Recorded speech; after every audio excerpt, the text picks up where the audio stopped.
दोस्तों आपका स्वागत है आपके अपने YouTube चैनल AMG के स्टडी पर। दोस्तों आप सभी को पता होगा कि 2 मार्च से आरपीएफ कांस्टेबल के एग्ज़ाम स्टार्ट हो गए हैं, ठीक है ना।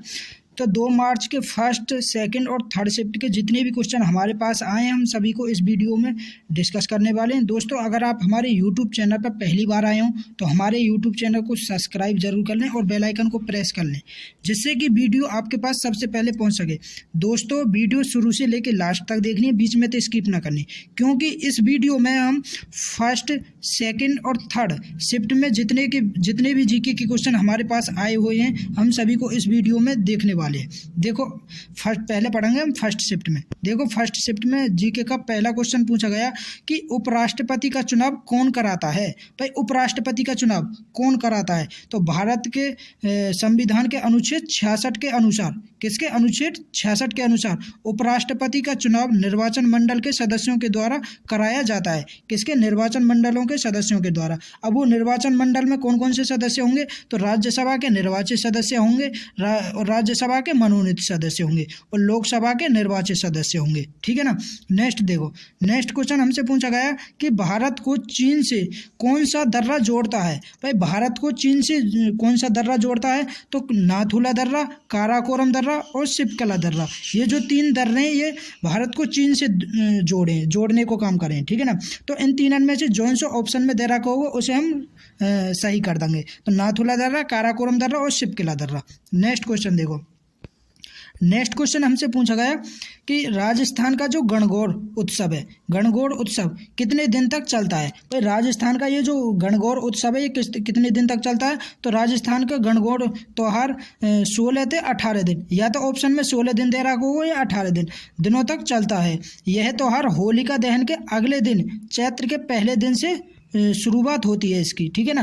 नेक्स्ट क्वेश्चन देखो, नेक्स्ट क्वेश्चन हमसे पूछा गया कि पंचवर्षीय योजना तैयार कौन करता है। भाई पंचवर्षीय योजना को कौन तैयार करे? तो पंचवर्षीय योजना को तैयार करे नीति आयोग। नीति आयोग से पहले करे योजना आयोग तैयार करे, ठीक है ना। कौन करे? योजना आयोग, क्योंकि योजना आयोग की जगह 1 जनवरी 2015 में नीति आयोग बना दिया गया था, तो इसलिए अब पंचवर्षीय योजना कौन तैयार करे? तो नीति आयोग करे।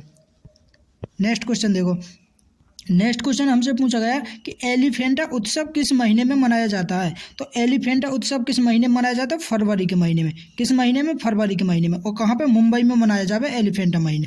तो मुंबई के एलिफेंटा द्वीप पर मनाया जाता है एलिफेंटा उत्सव, और ये मुंबई के महीने में मनाया जाता है फरवरी के महीने में। नेक्स्ट देखो, नेक्स्ट क्वेश्चन हमसे पूछा गया कि जगन्नाथपुरी किससे संबंधित है। भाई जगन्नाथपुरी जो मंदिर है ये किससे संबंधित है? किससे संबंधित है? रथ यात्रा से। किससे? रथ यात्रा से। अगर पूछ ले जगन्नाथपुरी मंदिर ये किस राज्य में, तो उड़ीसा के पुरी शहर में स्थित है। कौन सा? जगन्नाथ मंदिर। जगन्नाथ मंदिर भगवानपुरी, जगन्नाथपुरी मंदिर भगवान विष्णु के अवतार भगवान जगन्नाथ को समर्पित है। यह मंदिर उड़ीसा के पुरी शहर में स्थित है। यह हिंदुओं के 4 धामों में से एक है। कौन?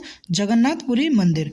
नेक्स्ट देखो, नेक्स्ट क्वेश्चन हमसे पूछा गया कि सरदार स्वर्ण सिंह समिति का संबंध, सरदार स्वर्ण सिंह समिति का संबंध किससे?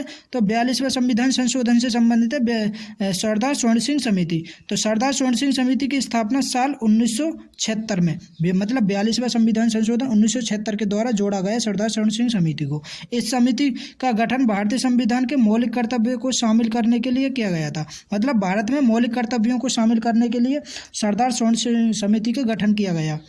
नेक्स्ट देखो, नेक्स्ट क्वेश्चन पूछा गया अनुच्छेद 42 किससे संबंधित है। भाई अनुच्छेद 42 किससे संबंधित है? तो भारतीय संविधान का अनुच्छेद 42 काम की न्यायसंगत और मानवीय परिस्थितियों और मातृत्व सहायता से जुड़ा है। यह अनुच्छेद राज्य के नीति निर्देशक सिद्धांतों से जुड़ा है। नेक्स्ट क्वेश्चन देखो, नेक्स्ट क्वेश्चन पूछा गया कि मालवा का पठार किस नदी से, मतलब मालवा के पठार से कौन सी नदी होकर नहीं बहती। मतलब मालवा के पठार से कौन सी नदी नहीं बहती? तो देखो ऑप्शन में इनमें से अगर जो ना दे रहा हो वो ही ना बहती, तो हम देख लेंगे मालवा के पठार से होकर चंबल, बेतवा, सिपरा, पार्वती, काली, सिंध, केन, धसान और माही जैसी नदियाँ ये बहती हैं। जो इनमें से ना दे रहा है कि वो नहीं बहती, ठीक है। नेक्स्ट देखो, नेक्स्ट क्वेश्चन हमसे पूछा गया कि दिल्ली पर पुनः कब्जा कब कर लिया गया था। भाई दिल्ली पर पुनः कब्जा कब कर लिया गया था, तो 21 सितंबर 1857 को 21 सितंबर 1857 को दिल्ली पर कब्जा कर लिया गया था। यह कब्जा ब्रिटिश शासन के खिलाफ 1857-58 के भारतीय विद्रोह को दबाने का एक अहम घटना थी। नेक्स्ट देखो, नेक्स्ट क्वेश्चन पूछा गया कि मौर्य साम्राज्य का जिम्मेदारी कौन होता है। तो मौर्य साम्राज्य में प्रशासन की जिम्मेदारी कई अधिकारियों को दी गई थी। इनमें सम्राट, मंत्रिपरिषद, समाहर्ता, अध्यक्ष, महारथ, कृषि वैज्ञानिक, वनपाल, धर्म महामात्र, सन्निधाता, पुरोहित, अमात्य, धर्माध्यक्ष और जिला अधिकारी मतलब अधिकारी शामिल थे। नेक्स्ट देखो, नेक्स्ट क्वेश्चन हमसे पूछा गया है शिक्षा का संबंध किस अनुच्छेद से है। भाई शिक्षा का संबंध किस अनुच्छेद से है, तो भारतीय संविधान के अनुच्छेद 21(a) के तहत शिक्षा का अधिकार एक मौलिक अधिकार है। इस अनुच्छेद के तहत 6 से 14 साल के बच्चों को मुफ्त और अनिवार्य शिक्षा का अधिकार है।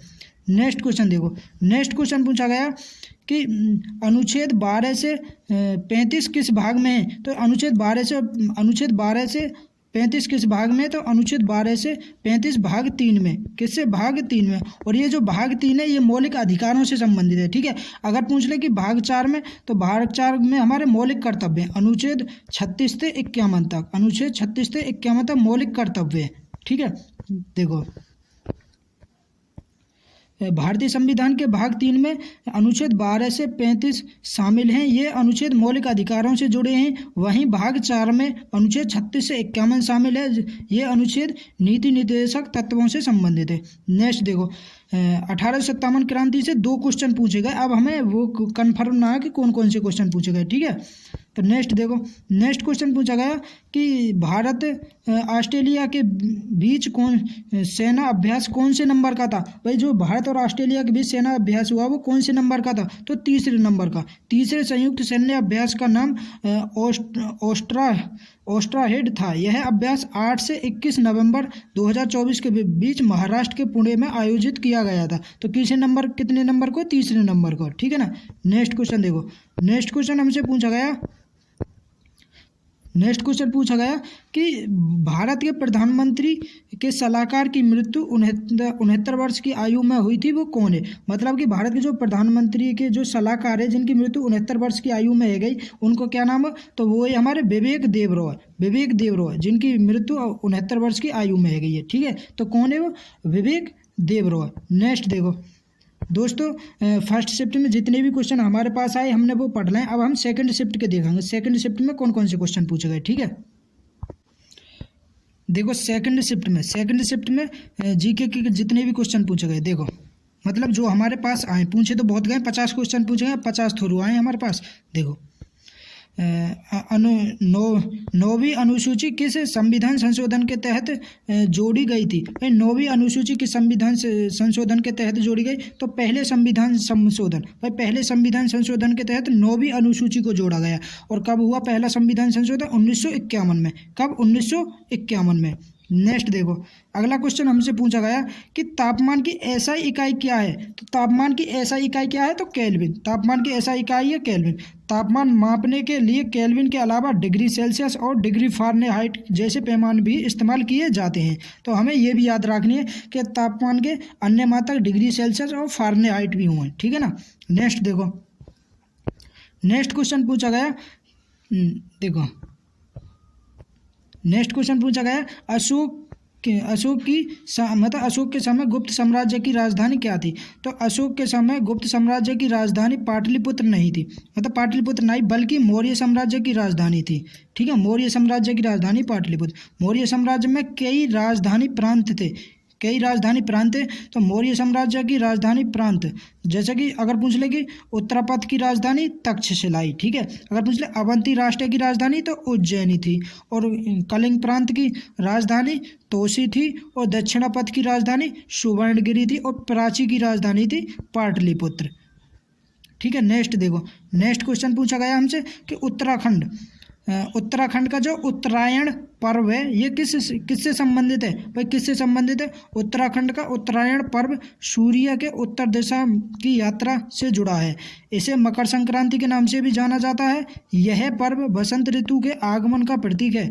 उत्तरायण को सकारात्मकता का प्रतीक भी माना जाता है। नेक्स्ट क्वेश्चन देखो, नेक्स्ट क्वेश्चन हमसे पूछा गया कि 51वें जो न्यायाधीश है, मुख्य न्यायाधीश है, वो कौन है? तो 51वें मुख्य न्यायाधीश है संजीव खन्ना। न्यायमूर्ति संजीव खन्ना भारत के सर्वोच्च न्यायालय के 51वें मुख्य न्यायाधीश हैं। 51वें मुख्य न्यायाधीश हैं। उन्हें 18 जनवरी 2019 को भारत के सर्वोच्च न्यायालय के पदोन्नत किया गया था और वर्तमान में वे राष्ट्रीय विधिक सेवा प्राधिकरण के मुख्य संरक्षक और राष्ट्रीय न्यायिक अकादमी भोपाल के अध्यक्ष भी है। कौन? संजीव खन्ना। कौन? संजीव खन्ना। नेक्स्ट क्वेश्चन देखो, नेक्स्ट क्वेश्चन हमसे पूछा गया कि आरबीआई के रेपो रेट दर कितनी है? तो आरबीआई की रेपो रेट दर कितनी है? तो 6.25% रेपो रेट दर है। अगर रिवर्स रेपो रेट दर पूछे तो रिवर्स रेपो रेट दर है 3.35%। 3.35%। नेक्स्ट क्वेश्चन देखो, नेक्स्ट क्वेश्चन हमसे पूछा गया कि विटामिन सी में कौन सा अम्ल पाया जाता है? तो विटामिन सी में एस्कॉर्बिक अम्ल पाया जाता है। कौन सा अम्ल? एस्कॉर्बिक अम्ल पाया जाता है विटामिन सी में। नेक्स्ट क्वेश्चन देखो, नेक्स्ट क्वेश्चन हमसे पूछा गया कौन सी प्रायद्वीपीय नदी दक्षिण भारत को 2 भागों में काटती है, मतलब 2 भागों में विभाजित कर है, वो कौन सी नदी है दक्षिण भारत को जो? तो कौन सी है वो? नर्मदा नदी। नर्मदा नदी भारत के प्रायद्वीपीय पठार को 2 बराबर भागों में बांटती है। यह भारत की पहली ऐसी नदी है जो उल्टी दिशा में बहती हुई भारत को 2 हिस्सों में बांटती है। भारत को 2 हिस्सों में बांटती है। नेक्स्ट देखो, अगला क्वेश्चन हमसे पूछा गया कि 1857 की क्रांति में नाना साहब का सेनापति कौन है? तो नाना साहब का सेनापति कौन था? तात्या टोपे। तात्या टोपे। कौन है? तात्या टोपे नाना साहब के सेनापति, तात्या टोपे। 1857 क्रांति में नाना साहब के सेनापति तात्या टोपे थे। तात्या टोपे नाना साहब के सबसे भरोसेमंद सेनापतियों में से एक थे। नेक्स्ट क्वेश्चन देखो, नेक्स्ट क्वेश्चन पूछा गया कि विवेकानंद ने शिकागो सम्मेलन में भाग कब लिया था? तो स्वामी विवेकानंद ने 11 सितंबर 1893 में, कब? 11 सितंबर 1893 को शिकागो में आयोजित विश्व धर्म सम्मेलन में भाग लिया था। इस सम्मेलन में उनके दिए गए भाषण को इतिहास की अमर घटनाओं में गिना जाता है। नेक्स्ट क्वेश्चन देखो, नेक्स्ट क्वेश्चन पूछा गया कि 2024 में नई वैक्सीन किससे संबंधित है? जो 2024 में नई वैक्सीन बनाई गई है वो किससे संबंधित है? तो फाइजर बायोएनटेक कोविड से संबंधित है। फाइजर बायोएनटेक कोविड से संबंधित है, ठीक है ना। नेक्स्ट क्वेश्चन हमसे पूछा गया कि 10वीं अनुसूची के संविधान संशोधन में तहत जोड़ा, मतलब 10वीं अनुसूची को किस संविधान संशोधन के तहत जोड़ा गया था? तो 52वें संविधान संशोधन। 52वें संविधान संशोधन के तहत 10वीं अनुसूची को जोड़ा गया। और ये 52वां संविधान संशोधन कब हुआ? 1985 में। कब? 1985 में। अगर पूछ ले कि 9वीं अनुसूची को कब जोड़ा गया, तो 9वीं अनुसूची को पहले संविधान संशोधन के तहत जोड़ा गया था, ठीक है। और 10वीं अनुसूची को 52वां संविधान संशोधन के तहत। नेक्स्ट क्वेश्चन देखो, नेक्स्ट क्वेश्चन पूछा गया कि आर्टिकल 45 मतलब कि अनुच्छेद जो 45 है ये किससे संबंधित है? तो भारतीय संविधान के अनुच्छेद 45 6 साल से कम उम्र के बच्चों के लिए प्रारंभिक शिक्षा और देखभाल से जुड़े प्रावधानों का जिक्र करते हैं। यह अनुच्छेद संविधान के भाग 4 में आता है। कौन सा? अनुच्छेद 45। नेक्स्ट क्वेश्चन देखो, नेक्स्ट क्वेश्चन हमसे पूछा गया कि नीति निर्देशक तत्व इनमें से कौन सा नहीं है? मतलब कि नीति निर्देशक तत्व कौन सा नहीं है? तो सूचना का अधिकार और स्थानीय स्वशासन। सूचना का अधिकार और स्थानीय स्वशासन के प्रबंधन में कर्मकारों की भागीदारी, ये दोनों राज्य के नीति निर्देशक तत्वों में शामिल ना है, ये दोनों, ठीक है ना। नेक्स्ट क्वेश्चन देखो, नेक्स्ट क्वेश्चन पूछा गया कि निम्न में से कौन मुख्यमंत्री से संबंधित नहीं है? भाई मुख्यमंत्री से संबंधित नहीं है क्वेश्चन हमसे पूछा गया। अब ऑप्शन में हम पता होना जिन क्या क्या दे रखे, ठीक है दोस्तों। सेकंड शिफ्ट के क्वेश्चन हमारे जितने भी पास आए वो हमने कंप्लीट पढ़ लें। अब देखो हम थर्ड शिफ्ट के क्वेश्चन देखेंगे। देखो थर्ड शिफ्ट के क्वेश्चन पढ़ेंगे अब हम। कौन सी शिफ्ट के? थर्ड शिफ्ट में, मतलब तीसरी शिफ्ट में जितने भी जीके के क्वेश्चन हमारे पास आए सभी को हम देखने वाले हैं। देखो फर्स्ट क्वेश्चन, चंद्रगुप्त मौर्य का पुत्र कौन था? भाई चंद्रगुप्त मौर्य का पुत्र कौन है? तो बिंदुसार। बिंदुसार ये चंद्रगुप्त मौर्य का पुत्र था। और बिंदुसार 297 से 273 ईसा पूर्व तक शासक रहा था। चंद्रगुप्त मौर्य का पुत्र कौन? बिंदुसार, जिसने 297 से 273 ईसा पूर्व तक शासन किया। किस पे? मौर्य वंश पे। किस पे? मौर्य वंश पे। नेक्स्ट देखो, नेक्स्ट क्वेश्चन पूछा गया कि वैदिक सभ्यता संबंधित है, मतलब कि वैदिक सभ्यता किससे संबंधित है? तो वैदिक सभ्यता सिंधु घाटी सभ्यता के पतन के बाद भारत में विकसित हुई थी। वैदिक सभ्यता प्राचीन भारतीय संस्कृति का एक महत्वपूर्ण कालखंड है। वैदिक सभ्यता से जुड़ी जानकारी के मुख्य स्रोत किस में मिले? वेद में मिले। किस में? वेद में। नेक्स्ट क्वेश्चन देखो, नेक्स्ट क्वेश्चन पूछा गया कि यूक्रेन के साथ समझौता किस महीने में हुआ था? भाई यूक्रेन के साथ समझौता किस महीने में हुआ? तो अगस्त महीने में। किस में? अगस्त महीने में। अगस्त 2024 में यूक्रेन के साथ समझौता हुआ था। किस महीने में? अगस्त महीने में। अगस्त में, अगस्त 2024 में। नेक्स्ट क्वेश्चन देखो, नेक्स्ट क्वेश्चन पूछा गया कि भारत के शिक्षा मंत्री कौन है? तो भारत के शिक्षा मंत्री कौन है? धर्मेंद्र प्रधान। केंद्रीय शिक्षा मंत्री कौन है? धर्मेंद्र प्रधान। राष्ट्रीय शिक्षा नीति 2020 के अंतर्गत स्कूली शिक्षा में स्किल आधारित प्रशिक्षण को बढ़ावा देने वाले विशेष प्रावधानों का उल्लेख किया। तो शिक्षा मंत्री कौन है? धर्मेंद्र प्रधान जी। ये कौन है? शिक्षा मंत्री है भारत के। नेक्स्ट देखो, नेक्स्ट क्वेश्चन हमसे पूछा गया कि तीसरी अनुसूची किससे संबंधित है? भाई तीसरी अनुसूची किससे संबंधित है? तो भारतीय संविधान, वैसे तो ये किससे संबंधित है? शपथ से संबंधित है। शपथ से संबंधित है तीसरी अनुसूची। ठीक है, अब देखो, भारतीय संविधान की तीसरी अनुसूची शपथ और प्रतिज्ञा से जुड़ी है। इसमें मंत्रियों, सांसदों, विधायकों और न्यायाधीशों के लिए शपथ का प्रावधान है। इसका मकसद यह सुनिश्चित कराना है कि इन पदों पर आसीन लोग संविधान और कानून को बनाए रखने की प्रतिज्ञा लेंगे। नेक्स्ट क्वेश्चन देखो, नेक्स्ट क्वेश्चन पूछा गया कि उत्तरी सरकार तट किसको संदर्भित करता है? तो उत्तरी सरकार पूर्वी तट मैदान से उस भाग को संदर्भित करता है जो महानदी और कृष्णा नदी के बीच स्थित है। महानदी और कृष्णा नदी के बीच जो स्थित है वो उत्तरी सरकार तट है। ठीक है ना। नेक्स्ट क्वेश्चन देखो, नेक्स्ट क्वेश्चन हमसे पूछा गया, देखो नेक्स्ट क्वेश्चन हमसे तात्या टोपे से संबंधित प्रश्न आया था। अब वो हमें पता ना क्वेश्चन क्या पूछा गया, तो क्या पूछा गया था, तो तात्या टोपे से जितने भी इंपॉर्टेंट क्वेश्चन बने वो हम देखने वाले हैं। देखो, अगर पूछा गया होगा कि तात्या टोपे का जन्म कब हुआ, तो कब हुआ और कहाँ पर हुआ, तो उनका जन्म 6 जनवरी 1814 को महाराष्ट्र के नासिक जिले के येवला गांव में हुआ था। अगर पूछा जाए कि उनका असली नाम क्या था, तो तात्या टोपे का असली नाम तो रामचंद्र पांडुरंग राव था। अगर पूछ ले कि तात्या टोपे किससे जुड़े थे, तो 1857 की क्रांति से जुड़े हुए थे। कौन? तात्या टोपे। नेक्स्ट क्वेश्चन देखो, नेक्स्ट क्वेश्चन पूछा गया कि 8 अक्टूबर 2023 को एयरफोर्स की परेड, वायु परेड कहाँ पर आयोजित हुई थी? भाई एयरफोर्स की जो वायु परेड कहाँ पर आयोजित हुई? चेन्नई में। कहाँ पर? चेन्नई में। नेक्स्ट क्वेश्चन देखो, नेक्स्ट क्वेश्चन पूछा गया था कि बिरसा मुंडा किससे संबंधित है? भाई इसमें तो हमें बताना था, अगर ऑप्शन अगर होते तो पता पड़ेगी। नेक्स्ट देखो, नेक्स्ट क्वेश्चन पूछा गया था कि बेल्सन का नियम संबंधित है। भाई बेल्सन का नियम किससे संबंधित है? तो प्रक्रिया में विशेष कारणों या गैर यादृच्छिक व्यापार की उपस्थिति का पता लगाने के लिए नियमों का एक सेट है। कौन? बेल्सन का नियम। नेक्स्ट क्वेश्चन देखो दोस्तों, जितने भी ये सेट हुए सभी में संविधान संशोधन से क्वेश्चन पूछे गए, अनुच्छेदों से और अनुसूचियों से। तो ये जो 3 टॉपिक है ये तो हमें बहुत अच्छी तरह पढ़ के जाने आगामी शिफ्ट वालों के लिए। ठीक है ना दोस्तों, जितने भी क्वेश्चन हमारे पास आए फर्स्ट, सेकंड और थर्ड शिफ्ट के, वो सभी हमने डिस्कस कर ले हैं। दोस्तों, अगर आप हमारे यूट्यूब चैनल पहली बार आए हों तो हमारे यूट्यूब चैनल को सब्सक्राइब जरूर कर लें, जिससे कि आगे आने वाली वीडियो का नोटिफिकेशन आपके पास सबसे पहले पहुँच सके। Best of luck.